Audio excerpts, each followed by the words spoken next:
নমস্কার বন্ধুরা, কিচেন ক্রাভিংসের আবারও একটি নতুন এপিসোডে সবাইকে স্বাগত জানিয়ে হাজির হয়ে গেছি একটা নতুন রেসিপির সঙ্গে। সেটা হলো শীতের স্পেশাল সবজি দিয়ে স্বাস্থ্যকর ব্রোকলির রেসিপি। এটা খেতেও যতটা সুস্বাদু, তেমনি এটা পুষ্টিগুণে ভরপুর। আশা করছি রেসিপিটি সকলের ভালো লাগবে। ভালো লাগলে লাইক, কমেন্ট, শেয়ার করার অনুরোধ থাকলো। পাশে থাকা বেল আইকনটি প্রেস করে সঙ্গে থাকবে নেক্সট রেসিপি দেখার জন্য। আর ভিডিওটি একটু স্কিপ না করে পুরোটি দেখার অনুরোধ থাকলো বন্ধুদের কাছে। আর যারা আমার সঙ্গে আছো তাদেরকে জানাই অসংখ্য ধন্যবাদ। নতুন বন্ধুদের জানাই সাদরে আমন্ত্রণ। তাহলে দেখতে থাকো, সঙ্গে থাকো। আমি এর জন্য একটা গোটা ব্রোকলি এরকম ছোটো ছোটো টুকরো করে কেটে নিয়েছি। আর এদিকে 3টে গাজর নিয়ে নিয়েছি, আলু কেটে নিয়েছি, আর নিয়ে নিয়েছি বিনস, টমেটো, কাঁচা লঙ্কা, মটরশুঁটি। আর এদিকে মশলার মধ্যে নিয়ে নিয়েছি সাদা সর্ষে আর পোস্ত আর কাজু দেবো এর মধ্যে। ব্রোকলিগুলোকে আমি একটু বয়েল করে নেবো। ব্রোকলির একটা উগ্র গন্ধ থাকে, বয়েল করে নিলে সেটা কিন্তু চলে যায় আর গ্যাস অম্বলও হয় না। তার জন্য আমি আগে থেকে একটু জল ফুটতে দিয়ে দিয়েছিলাম ওভেনে। এবার এদিকে 10 থেকে 12 মিনিটের জন্য আমি বয়েল করে নেবো। ততক্ষণে মশলাটা আমি রেডি করে নিচ্ছি। দিয়ে দিচ্ছি পোস্ত, 2 চা চামচ পোস্ত আমি মাপ করে রেখেছিলাম। আর সেই পরিমাণেই দিয়ে দিচ্ছি সাদা সর্ষে আর 3টে কাজু। আমি আগে শুকনো খোলায় আগে আমি এটাকে করে নিলাম, আগে ব্লেন্ড করে নিয়ে তারপরে জল দিয়ে 2টো কাঁচা লঙ্কা দিয়ে আরও একবার ব্লেন্ড করে নিচ্ছি, এতে পেস্টটা স্মুথ হয়।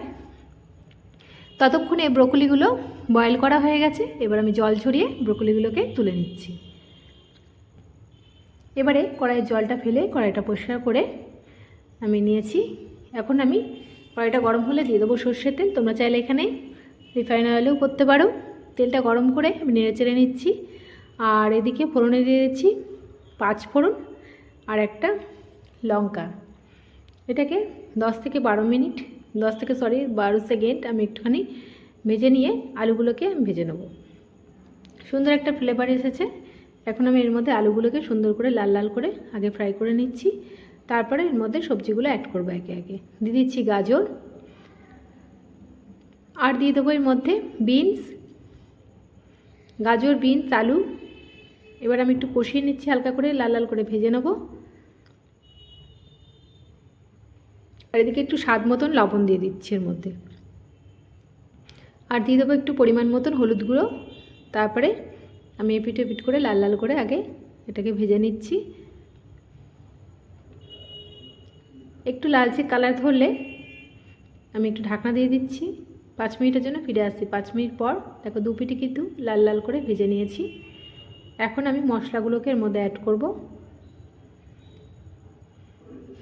দিয়ে দিচ্ছি 1 চামচ জিরের গুঁড়ো, 1 চামচ ধনের গুঁড়ো, 1 চামচ লঙ্কার গুঁড়ো।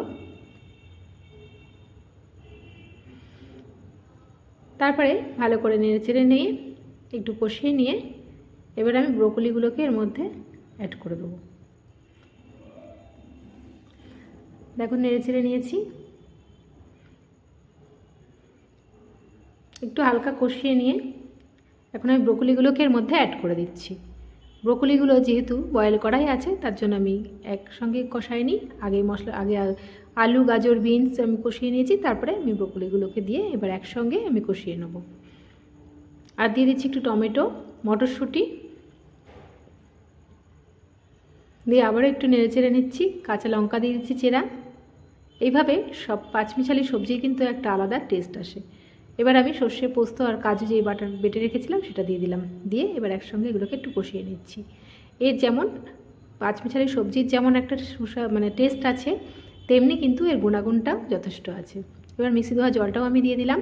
একদম সিম্পল রান্না, তোমরা খুব সহজেই একবার দেখলেই পেরে যাবে।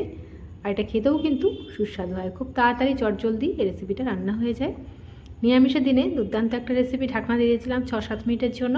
ফিরে আসলাম 6-7 মিনিট পর। ফাইনালি দেখো আমার পাঁচমিশালি সবজির সঙ্গে ব্রোকলি রেসিপিটা কিন্তু একদম রেডি হয়ে গেছে। নামানোর আগে আমি একটু মিষ্টি দিয়ে দিচ্ছি। মিষ্টি দিয়ে নুন ঝাল মিষ্টি ব্যালেন্সের জন্য আমি দিয়ে দিলাম। তোমরা চাইলে এখানে একটু ঘিও অ্যাড করে দিতে পারো। এবার আমি একটা প্লেটের মধ্যে এটাকে সার্ভ করে নিচ্ছি। এটা গরম গরম ভাতের সাথে নিরামিষের দিনে কিন্তু দুর্দান্ত লাগে। তাছাড়া পরোটা, ভাত, রুটি, পরোটা সব কিছুর সঙ্গেই কিন্তু ভালো লাগবে। তোমরা অবশ্যই একবার এই সহজ রেসিপিটি জলদি ট্রাই করে নিও। আশা করছি রেসিপিটি সকলের ভালো লাগবে। ভালো লাগলে একটা লাইক, কমেন্ট, শেয়ার করার অনুরোধ থাকলো। পাশে থাকা বেল আইকনটি প্রেস করে সঙ্গে থাকবে নেক্সট রেসিপি দেখার জন্য। আজকের মতন এইটুকুনি, আবার আসবো নতুন নতুন রেসিপি নিয়ে। নেক্সট রেসিপির আমন্ত্রণ জানিয়ে এখানেই বিদায় নিলাম। ভালো থাকবে, সুস্থ